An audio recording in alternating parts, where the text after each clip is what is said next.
back to Just Listed Podcast. We are back. I'm so excited to be here with Amy, our host. So Brenner, sad news. He moved away.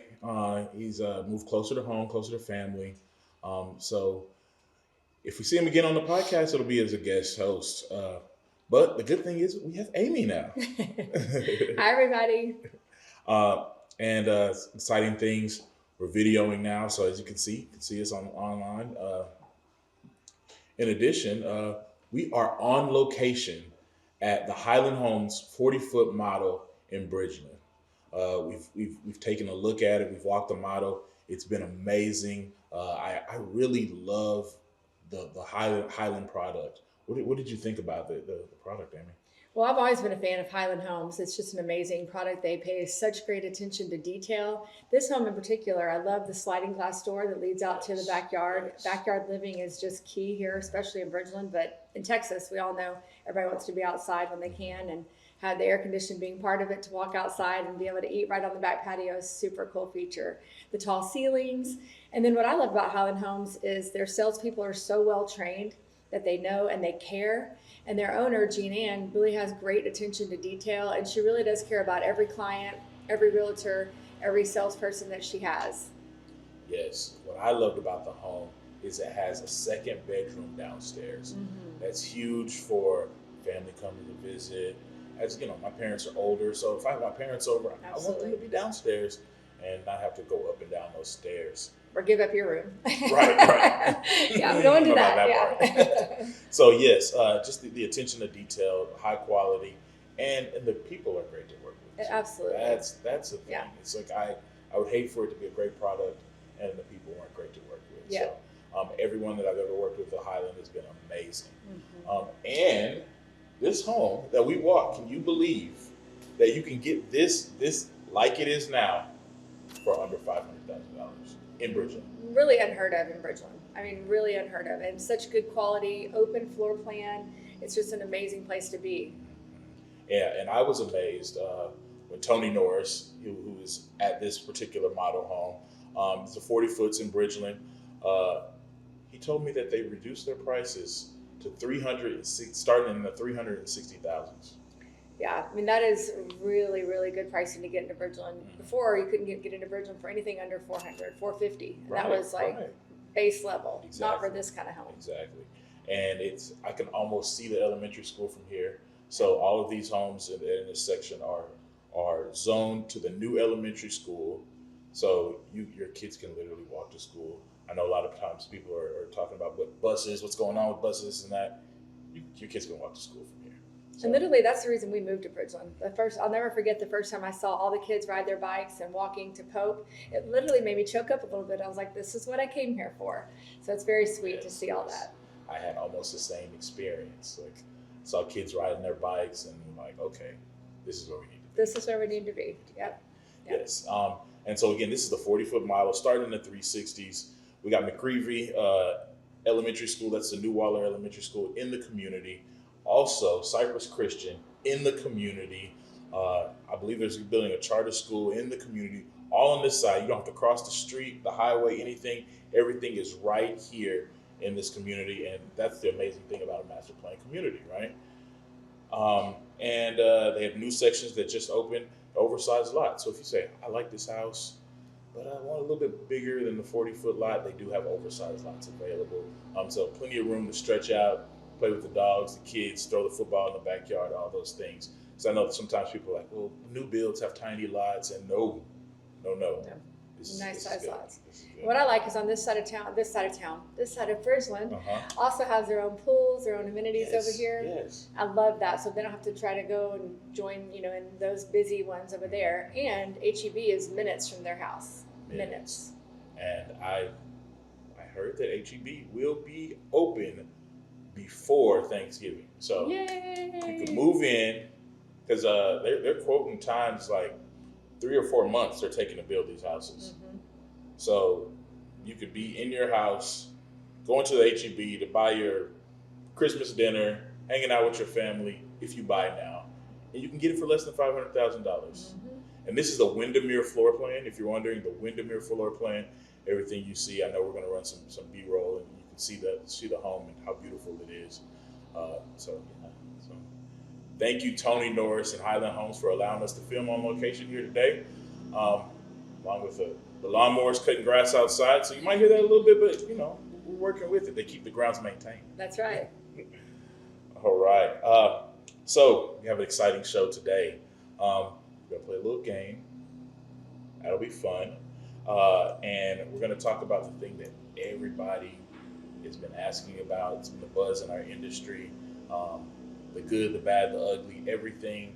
The NAR settlement. Yep. We're gonna mention that. We're gonna talk about that, and we're gonna have a new segment that I am excited to do called Ask Amy, where we have some questions that we've fielded to the masses, and people have some questions that they're dying to ask you. Can't wait. All right. We're not gonna get too personal. Okay, good. So yeah, all that and more. We'll be back, and we're back. All right. So I think we should just get right into it, Amy. Let's talk about the NAR settlement. For those that don't know, some attorneys have got with some home buyers. They sued the National Association of Realtors, several brokers, about unfair practices and whatnot. Ultimately, the two sides settled. Big changes came down the pipe. We just want to talk about some of the changes. A lot of the things we were already doing, so it didn't make a big difference. But there have been a lot of misnomers, a lot of rumors, a lot of misconceptions about kind of what this means for the industry and where we go from here. And so I felt like we needed to talk about this. Absolutely. We couldn't let any more time go by without just addressing it. And so to help people out and to let them understand how the industry is changing and how we our realtors are still making sure that we are protecting our clients and doing what's best for our clients, both buyers and sellers, and that we are really piloting this ship to make sure that business continues to go on as normal. Absolutely. Yeah. I mean, I think that we were prepared for it, which has been great. EXP prepared us really, really well for it. Our team prepared us well. And there's really not a whole lot of changes, like you mentioned, except better policies and procedures in place for the consumers. I would say one of the biggest changes for us is that we can no longer advertise commission. So before we were able to, if you as a home seller are paying a buyer's agent commission, we could advertise that. We could say we're offering 3% commission, and that was helping the sellers to attract buyers because that's another selling point. Home builders, they can still advertise that, and so you come to a model home like this. There's sheets that there's advertisements that show we're offering 3% to buyers agents, and so then buyers agents bring their buyers here, and that's really a strength, and it's something that's able to help them. And I've noticed that some home builders that don't offer the 3%, they see less traffic than a Highland Homes that have. That's right. But actually, I'm glad we're here today while we're talking about this, because Highland Homes was one of the leaders in the industry, the first. Am I correct? The first in the industry to pay realtors 3% commission. Yep. Tina Ann made sure that the realtors were valued and that the value of the relationship was there. And so she has definitely always been in the forefront of making sure the realtors were valued. Definitely a pioneer in the industry. And so that is amazing coincidence. We didn't plan it that way, but Highland is good to realtors, and we're here on location. And so that was great. So we can no longer advertise that 3%. On the MLS or anything that's connected to the MLS. So if our website's connected to the MLS, we can't advertise it on our website either.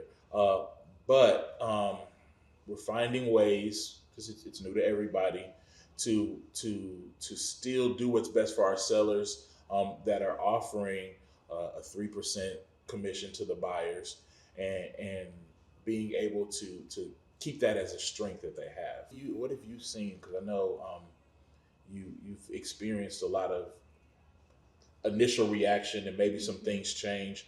How has that affected the industry from your standpoint? So for sellers, I feel like it's kind of been business as usual. If you don't offer a buyer's agent commission, no one's going to come show your house. Those are just the facts, especially in the community that we live and work in. And by that, I mean the greater Northwest Houston area. It's what's expected. And I think people value, just like going to a doctor, they value the expertise of a realtor and of an agent, and knowing full well that if I list my house and I don't offer a compensation, or if I offer a lower compensation, that I'm not going to get the traffic that I need to get. So I think that's known and understood. The pushback has been with buyers call to see houses, that we have to have a signed buyer's rep before they go see a house. And we can do it just for one home. We can do it for one day. We can do it for a month in case you don't like the agent once you get there. I would say 9.9 times out of 10, they end up liking our agents, especially our agents are very personable, very knowledgeable, expertise in the area. And so the knowledge they can provide, and on the journey down the road where people don't know as much as they think they do sometimes, is very, very beneficial for a buyer. But that initial conversation sometimes turns people off. Like, well, I don't know you. I don't want to sign that. But the law says we have to do it. So we're doing the very best we can to get to know them up front, try to show them, the value that we can bring, and then go from there. Absolutely, absolutely. So I will say I have had some conversations with some sellers that I walk in and I'm on a listing appointment and they say, "Oh, so I don't have to pay buyer's agent anymore." And I tell them, "You always had that option, but the reason why you chose to in the past is because it was what was most conducive to you selling your house." Absolutely. Because if your 3% commission is $25,000. And now that buyer has already signed that buyer's rep that you were talking about with their agent for 3%, and you're not offering any of that, then in essence, to that buyer, you're $25,000 more expensive Absolutely. than the next house. Um, that's significant to someone who's paying a down payment and insurance up front, sometimes a year insurance up front. Obviously, the interest rates are a little more elevated, but they're softening, so it's a good thing. But it's just a lot of expenses to buying a house. It is. And when you add that to it, because there's always going to be somebody that is going to pay a buyer's agent commission because they understand the value of it. And I feel like you'll always lose against them. Absolutely. And I feel like the way that people are comparing the houses, you have to take that in consideration when you choose your list price. If you're choosing not to pay a buyer's agent commission, then you need to list your house substantially lower, because all the comparables in the area are based on paying commissions. And so that's a really other hard conversation for sellers to really understand, is that's makes a big difference. Okay. Absolutely. So it's not all doom and gloom, though. So we understand, we found ways to continue to help.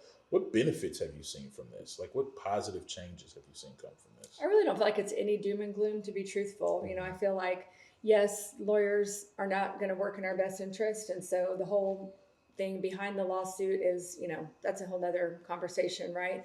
But I feel like the benefit is that agents who aren't serious about their profession, maybe they go by the wayside a little bit, because people who do take this seriously are taking the time to be trained in how to provide value for their buyers.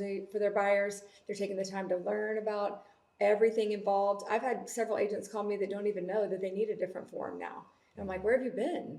This has been talked about for the last 6 months. So I feel like the benefit is that, for sure, if you get an agent right now and you pick a good one, they're trained, they're available, and they're ready to work hard for you. Absolutely. And I feel like it's keeping people on their toes. I do too. Some, like you said, some of those people have relaxed and maybe they've been an agent for 30 years and they're just kind of not up to speed on everything. And this is forcing them to get up to speed because the penalties for not obeying these rules are pretty steep. And the other thing I think is that it makes you, as a buyer, when you're looking, choose an agent that this is their full-time job, this is their career, this is what they want to do, this is what they put value in, and they put the time and effort into it. Absolutely. So we have you can't advertise commission, have to sign those reps. Any other significant changes that we've seen from this? The one thing I do believe will happen is it will cause agents to work together better. We're not duking it out against each other. It will cause us to actually have compassion and understanding for each other, and hopefully work together better and realize that we're on the same team. Everyone's going for the same goal, which is to get the transaction closed without anybody being upset and with the least amount of hurdles that we need to jump to get there. And I think it's providing us with some flexibility to do things maybe different, think outside the box, Yep. and problem solve some things together. Yes. So I think that's really good. I really want to give a shout out to EXP for really being kind of ahead of the game. Absolutely ahead of the game. And trashed for it for a while. But, Right. But yeah. But anytime you're ahead of the game on anything, people that are a little slow to catch on are going to talk about you. Absolutely. But they've made sure that we've been prepared every step of the way, and that we are able to move forward and do our job without fear of litigation, without fear of breaking the rules, because we were informed. So great education. So anybody that's looking for a brokerage that is ahead of the game, that's kind of cutting edge, leading the industry, EXP has been that since day one. Absolutely. I cannot speak enough of how highly that Glenn Sanders has tried really hard to keep us afront and informed and ready to go, and not lose a day of business. Right. And sending a broker out to our office to talk to us personally at our request and say, hey, this is what we want. We want to get more information. We want to make sure that we are experts in this business that we're doing. And so it's a new change. And so we want to make sure that we are well informed. And they send a broker out to our office, no questions asked. We got to ask the questions to the broker, the hard questions, and just being able to always be able to pick up the phone and talk to a broker at any time. Absolutely. People can't really say that, right? That they can pick up the phone and talk to a broker at any time. Yeah, So that's for sure. That's huge. And so for all the people that are not in the industry, they might not know how huge that is, but it really is big. That's kind of it in a nutshell. I think so too. I think let's just go keep selling houses and keep making buyers and sellers happy. Yes, absolutely. All right. We just had some people come in touring the house. So you heard some good mornings. Like I said, we're live on location, and so we will have people coming in and out as we're filming. But that's okay. I want them to come in and fall in love with one of these Highland Homes, and if they need a realtor, we're right here. So yeah, next up we got an exciting game. Okay. So I like to win. Okay. We all win on this. All right, we're back. The Just Listed podcast on location at the Highland Homes 40-foot Bridgeland model. Thank you to Highland Homes, Totally Norris, for allowing us to record here today. And so now we're going to get into this fact or cap.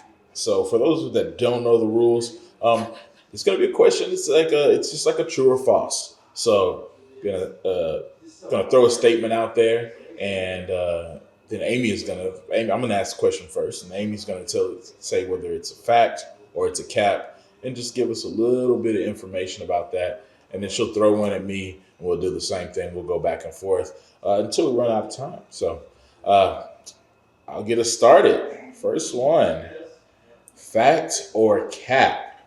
You need a 20% down payment to buy a home. Cap. So with any, I would always say call a good lender, make sure you're getting all the facts correct, because that is not our area of expertise, but we do know enough to be dangerous, right? So I know that there's lots of programs for military, for teachers, for first responders, for first-time home buyers. So there's programs for any kind of buyer that there are out there. And then there's as low as 3%, as low as VA loans, or 0% down. Some are 5% down, conventional loans. There's all different kinds of loans, but I really feel like people that are, even my dad was sitting there telling me that it was 20% down. I was like, Dad, I've been a realtor for 16 years. Come on. So, it's just funny that people don't know what they don't know. So always be prepared to find a really good lender. We know several, and we'd love to hook you up with somebody, but I feel like getting all the facts out there, and it's depending upon you and your current situation. And if you have that 20%, you could put it down. You could put part of it down and then put the rest on kind of making that home. That's right. Exactly how you want it. So I think that's good. It gives people flexibility. But yes, definitely see a lender. I don't know how many times people come and they're like, oh, I want to buy a house, but I don't know how much I can afford. And seeing a lender will help you with all of that. Absolutely. Yeah, absolutely. Because it's dependent on your credit score, on how much money you put down, on how much money you have in the bank, all sorts of things it's dependent upon. But lots of programs out there. I mean, more than we've ever seen, honestly. So Absolutely. post-COVID, they've been very creative with ways to buy a house. Yes, and Debbie with Empower Lending, Debbie Benzel with Empower Lending has been very helpful and helping guide our clients. I know she's been on a past episode of the podcast, so she's been very helpful. And now she's with Empower Lending. It's crazy how many products they have. Yes, it's been amazing. Yeah, lots to choose from, for sure. Okay, give it to me. Okay, let me look it up real quick. Let's see. Okay, this is a good one. People always ask me this. Spring is the best time of year to buy a house. Cap. Absolutely. Cap. I would say, first of all, with real estate, the old saying, location. It really depends on where you are. It does. The best time. Here in Bridgeland, where we are, anytime's a great time. Year round. I know when I was working at the school and Bridgeland was feeding the school, we would get people all the time, all year long, coming in, registering, moving into Bridgeland, all times of the year. I also was selling houses all times of the year, and I know I remember you saying multiple times that some of the best months that we've had have been November and December. Absolutely. There's benefits to every month. Now there is the most competition in the summer. Yes. Because everybody thinks that's the best time to list in the summer, or because the kids are out of school and everyone wants to get in their new home before the kids get back into school. While that is true, then some people said, okay, we're going to go in the spring to get ahead of that, and we won't have much competition, but we'll be right on time for that. And that could be true too. But also, you could say, hey, I want to sell my house in the fall and not have as much competition and maybe get more money. And a lot of people want to move in by the end of the year to have a tax write-off for their year. And a lot of people want to be in by the holidays. And a lot of people, Houston's a very transient area. A lot of people get transferred, medical, oil and gas. We've got lots of things here, people getting transferred for all the time. So, I really feel like if we track our months as the Lippincott team, yes, May and June and July are decent months, but November and December are blown out of the water many years for us. So I think that the moral of the story is it really just depends on your life situation and your location, and don't let what somebody told you that this is the best time to sell or to buy affect that. Do what's best for your life, and things will fall into place. Absolutely, I could not agree more. Yeah. Good. I got a good one for you. Okay. Real estate agents are only for buyers and sellers who are inexperienced. Absolutely not. Like I just mentioned, I just helped my dad, purchase a new home. And I feel like the biggest myth is that we're not needed for new construction. Yes. So as we sit in a new construction home, we know that we are very valued. One of our teammates, Ashley, we helped her buy her new home, and we ended up finding a big situation that she had in her house, and we ended up having the builder to come in and fix the problem before they moved in and helped put them up in a hotel and all the things that she would have never been able to maneuver or understand the situation without having a realtor.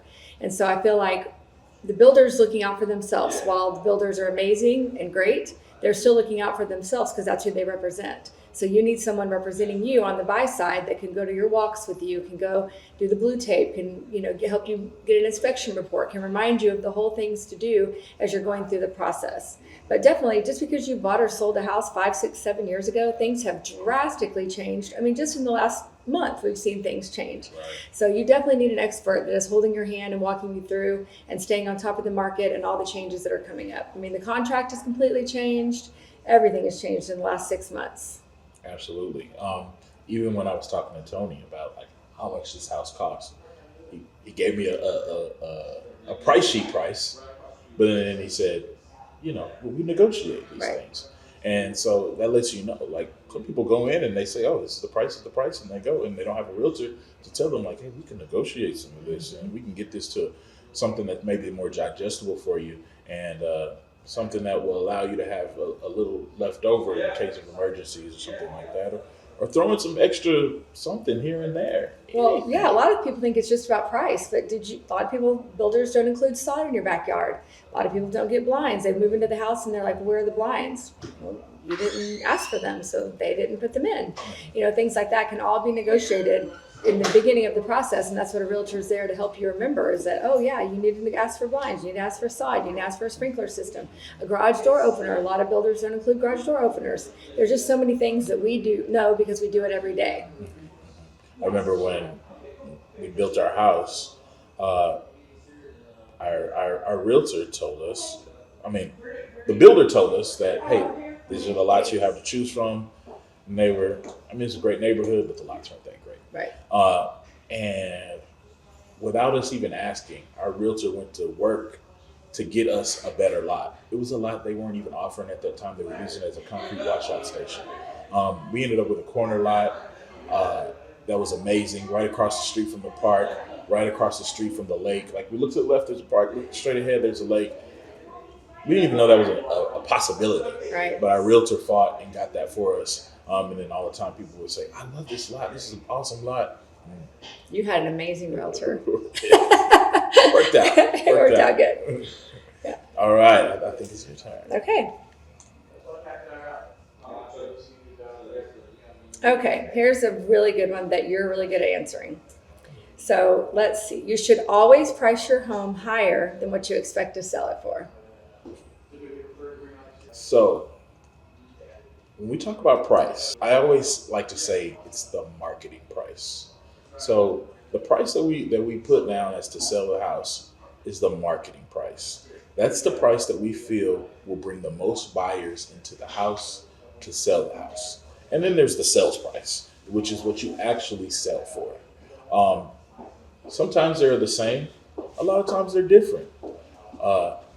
But if that marketing price is too high, then obviously we're going to have less people come in that house.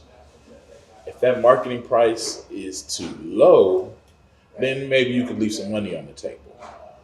But if it's just right, it's going to bring enough buyers in that buyers can compete.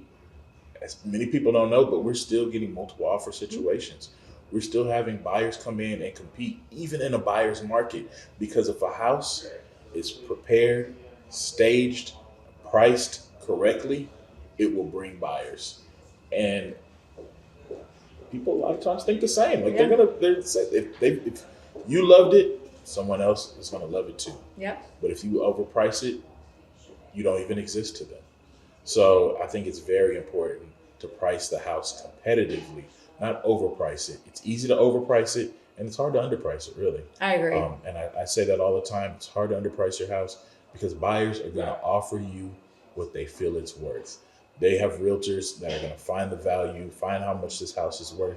And of course, first they're going to try to save some money and offer you a smaller price. But that's why you have a realtor. Mm-hmm. That's why you have a realtor that knows the price and is able to negotiate on your behalf, taking emotions out of it, and speaking on the facts, and be able to negotiate with someone else that does it every day. And so realtors are negotiating prices every day. And so you don't want to go up against a buyer's agent that's doing it every day, and you kind of just here to do absolutely. it. I'm here doing it my first time. We're good. Yep. So that goes back to our other question, is that the value of a realtor. So you can absolutely overprice your house and never get anybody there to answer the question. So Yep. And I think the good rule of thumb that we stick by is, if you've had 10 showings or 30 days on the market and no offers, you're priced too high, period. And really, I think 30 days is even too long. I think that's the old saying, kind of. But I think that, like, if you don't have showings the first weekend, and if you don't have showings in the first week, then you're priced too high. Because when it hits the market, people know, and that's when you're going to get the most traffic, first week or two. Right. And after that, you're just playing catch up all the time. So it's like, so if you go 10 days with no showings, then something's wrong. Yep. Or if you go 10 showings with no offer, then something's wrong. Something's wrong. So just try to get it done. Yeah, absolutely. All right. Let's see what I got for you. Okay. How about this? your credit score needs to be perfect to purchase a home these days. Yeah, absolutely not. I mean, again, it goes back to the lender discussion and having a good lender that can guide you. And every good lender should be able to provide you with a program that can get your credit where it is, or a couple of steps that helps you take your credit to where it needs to be. But a good credit score can be all over the map. Of course, everybody wants a 700, 750, 800 credit score. But the truth is, 640 usually can get you a good loan. And it varies depending on what you might need to do. Maybe you need to buy a point here, buy a point there. But a good lender can help you decide where you need to be. But definitely not. I mean, everyone has things on their credit that have happened in the past, and that doesn't mean you cannot be a homeowner. So, Yes, I would hate for someone who wants to own a home, has a dream to own a home, and continues to rent because they feel like that their credit score isn't good enough. that's right. They should always give it a shot. Absolutely. Hook up with a lender and see. Because if it's a dream to own a home, it's probably attainable. You might be 1 or 2 steps away from it and thinking you're 5 or 6 steps away Right. from it. So, And if your dream is not to own a home, it definitely should be. I mean, real estate is the very best investment for your money any day of the week and every day of the week. yes, I looked at a graph and it basically showed home values, and it started in the 1950s all the way up until now, and at no point in time did it significantly drop, and if it did drop, it recouped quickly. Absolutely. So it let me know that it's a good place to park it. I mean, we could ask you, like when you bought your house in Cypress Creek Lakes, what'd you pay for it? 240. And we sold it for, I want to say 320.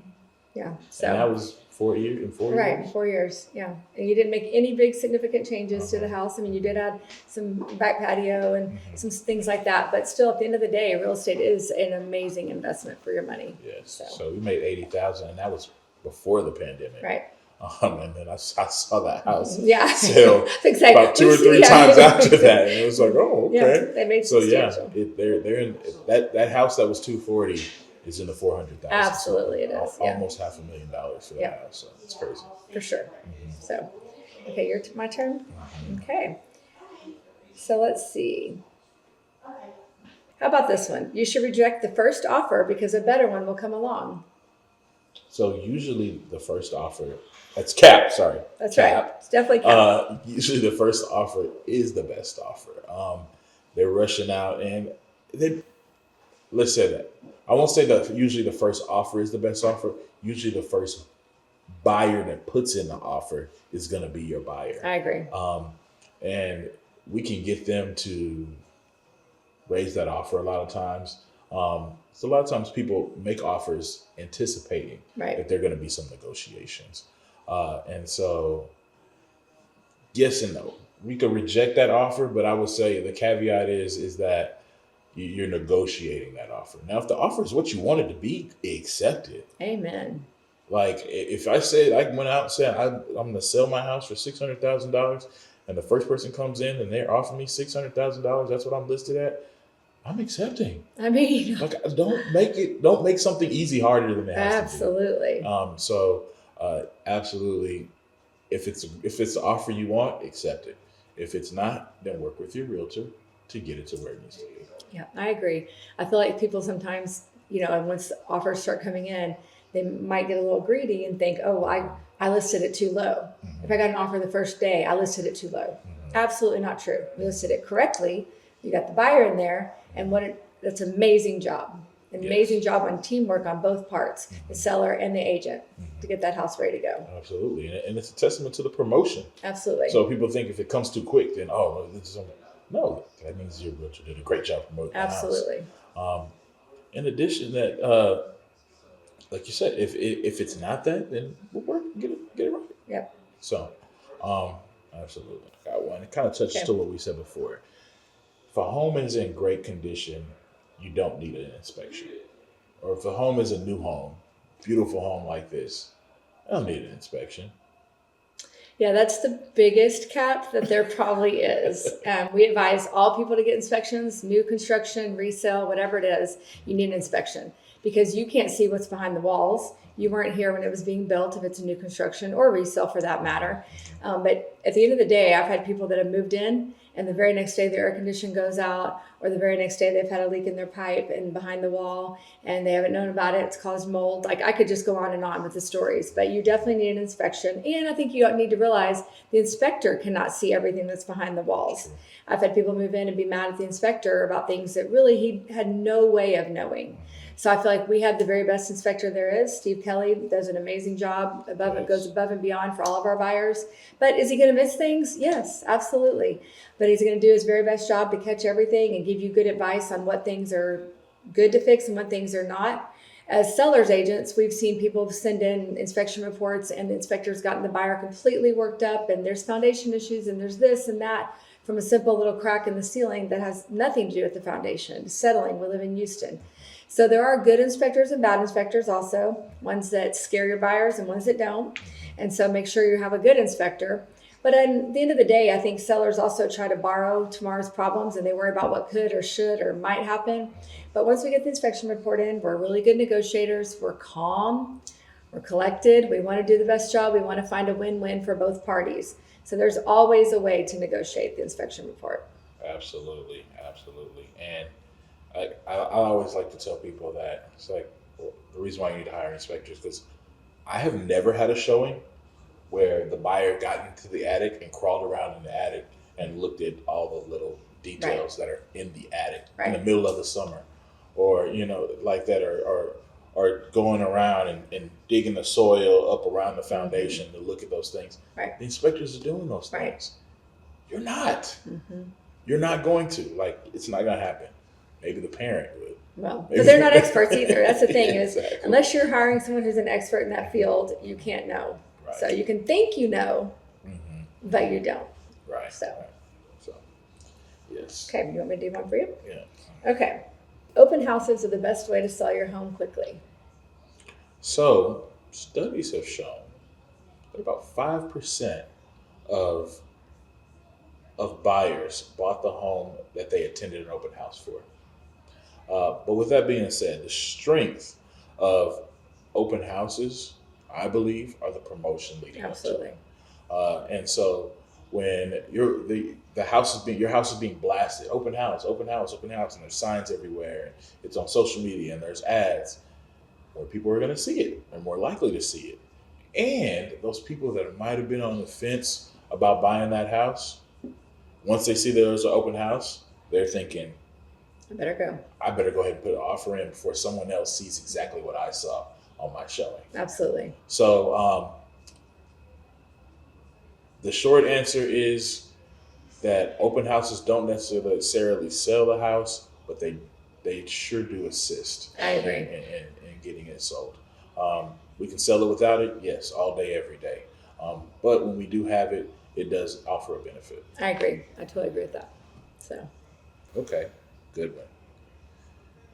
It's better to renovate before selling your home to get the best value.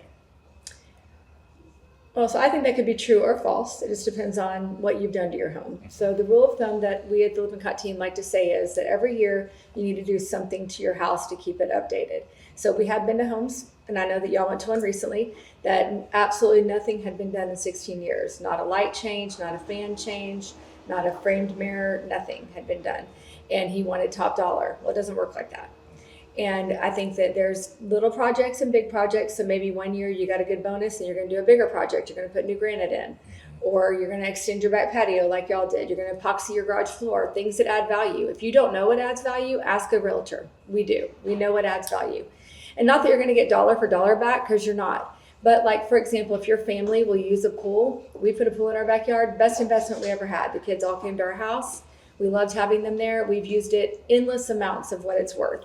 But that's not for everybody. And some people don't want to maintain it and things like that. But anything you can do with outdoor living, always frame your mirrors, always update your lighting, Updated lighting is a huge thing when people walk in the door. Keep your style up to date, put in new rugs. I mean, those things don't increase the value of your home, but when someone's looking at it, people like to see something that has been updated and know that people care about their home.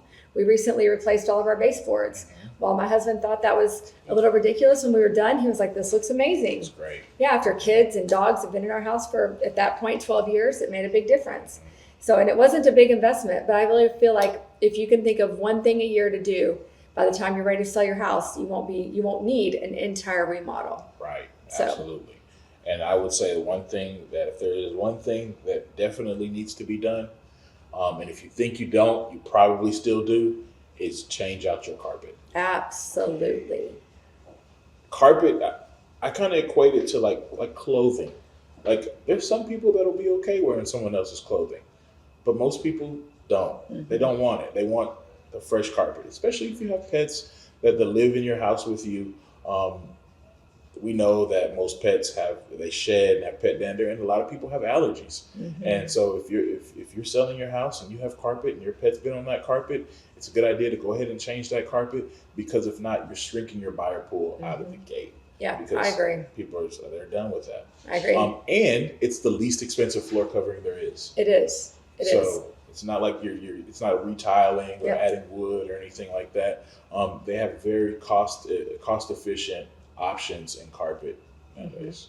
And a lot of people want to say, oh, I'll give them a carpet allowance or I'll give them a flooring allowance. People don't want that. If you drive around, people can go buy new all over Cyprus. People want move-in ready. They don't want to get the house and then have to wait another week or two to replace all the flooring. They want it to be move-in ready. Same with paint. If you, like when all the grays are in, if you still have all the browns, paint your house. It makes a big difference. And now we're back to browns, which I know the trends change, but it is good to keep up with the trends. Absolutely. And as you were saying before, don't wait until right before you sell your house to do these things. If you know you're going to have to do these things to sell your house, do them and enjoy them. Absolutely. Be able to live in that beautiful house. I totally agree. And take family photos in that house that you've worked on, that you've maintained over the years. And then when it's time to sell, someone's going to love it. I agree. Even something as simple as I just had a client put in a new mantle. It changed the whole living room. It was beautiful, custom made mantle, and she spent some good money on it, but it really did change the look of the living room. So I think it's good to keep things updated. Absolutely. So. Thanks.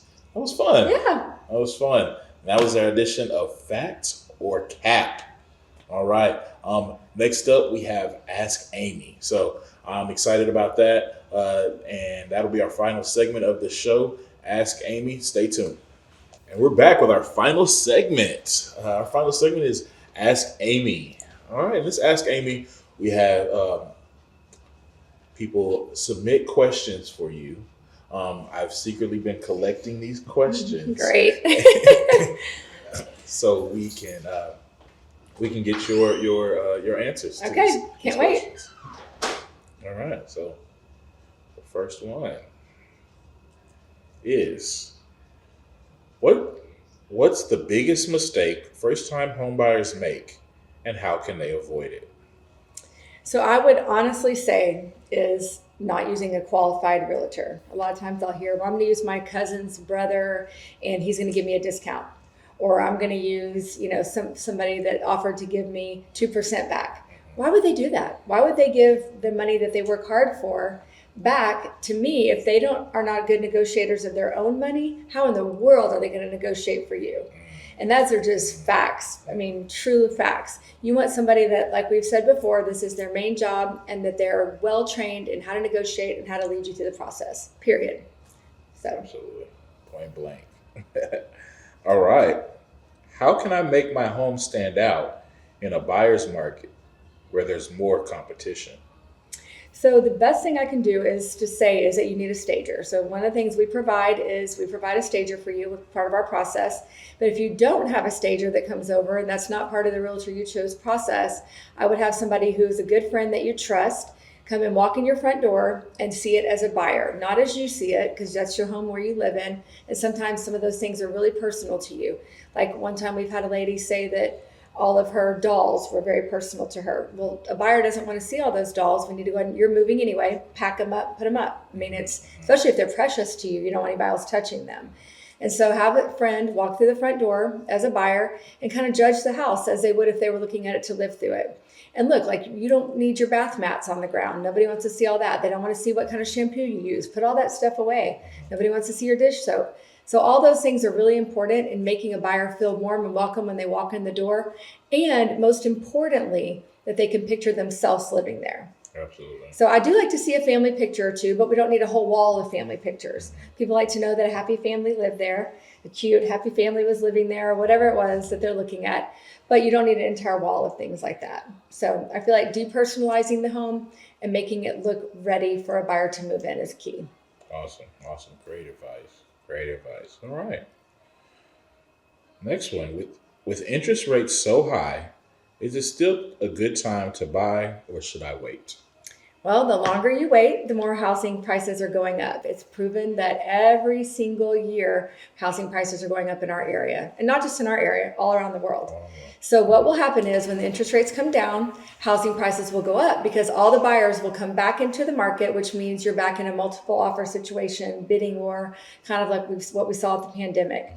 Our buyers agents were so frustrated after the pandemic. They were writing 10, 15 offers for people, not getting accepted, people waiving inspections, waiving appraisals. Those are crazy times, people. We don't want our buyers in those situations. So what we advise our buyers is look at the facts. Have a lender or us, we can do it for you also, draw up what this house is worth and how much your payment would be at a 6.5% interest rate. What will it be at a 6% interest rate? And then if the house price goes up, it all levels out. So the best advice I can say, if you find a house you like, go get it.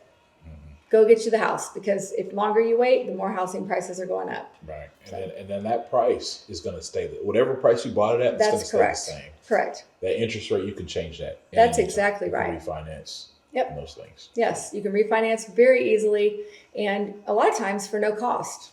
So. Absolutely. Okay. Moving right along.